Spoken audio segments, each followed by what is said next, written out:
Hello everyone, welcome to Sanmarga class. ಶಬ್ದ ಪಾಠದ 18ನೇ ಪ್ರಶ್ನೆ. ಆಂದೋಲನ ಅಂತ ಕೇಳಿದ್ದಾರೆ. ಆಂದೋಲನದ ಬಗ್ಗೆ ನೀವೆಲ್ಲ ಕೇಳಿರ್ತೀರಿ ಅಲ್ವಾ?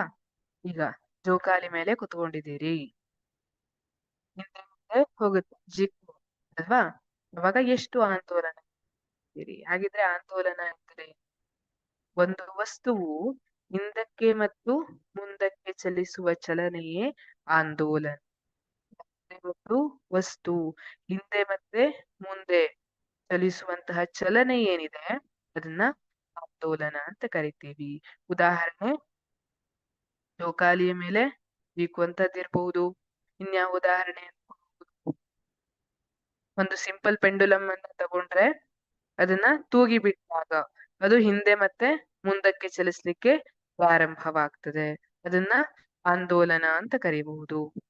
ಅದೇ ತರ ಇನ್ನು ಬೇರೆ ಬೇರೆ ದೈನಂದಿನ ಜೀವನದಲ್ಲಿ ಮತ್ತೆ ಯಾವ ಎಕ್ಸಾಂಪಲ್ ಅನ್ನು ತಗೋಬಹುದು, ಇದೆಲ್ಲ ಯೋಚಿಸಿ ಆಂದೋಲನಕ್ಕೆ ಉದಾಹರಣೆಯನ್ನಾಗಿ ನೋಡಿಟ್ಕೊಳ್ಳಿ. ಸರಿನಾ? ಹಾಗಿದ್ರೆ ಆಂದೋಲನ ಅಂದ್ರೆ ಏನು? ಒಂದು ವಸ್ತುವು ಹಿಂದಕ್ಕೆ ಮತ್ತೆ ಮುಂದಕ್ಕೆ ಚಲಿಸುವ ಚಲನೆಯೇ ಆಂದೋಲನ ಅಂತ ಹೇಳ್ತಾರೆ.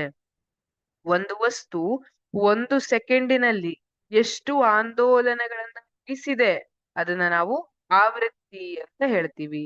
ಆವೃತ್ತಿಯನ್ನ ಅಳೆಯುವಂತದ್ದು ಹರ್ಟ್ಸ್ ಅಂತ ಬರುತ್ತೆ. ಈಗ ಒಂದು ಸೆಕೆಂಡ್ನಲ್ಲಿ ಎಷ್ಟು ಆಂದೋಲನಗಳನ್ನ ಮುಗಿಸಿದೆ, ನಾವು ಒಂದು ಸೆಕೆಂಡ್ನಲ್ಲಿ ಒಂದು ಸಿಂಪಲ್ ಪೆಂಡುಲಮ್ ಅನ್ನ ತೂಗಿ ಬಿಟ್ಟಾಗ ಅದು ಎಷ್ಟು ಆಂದೋಲನಗಳನ್ನ ಮುಗಿಸಿದೆ ಅದನ್ನ ಆವೃತ್ತಿ ಅಂತ ಕರಿತೀವಿ.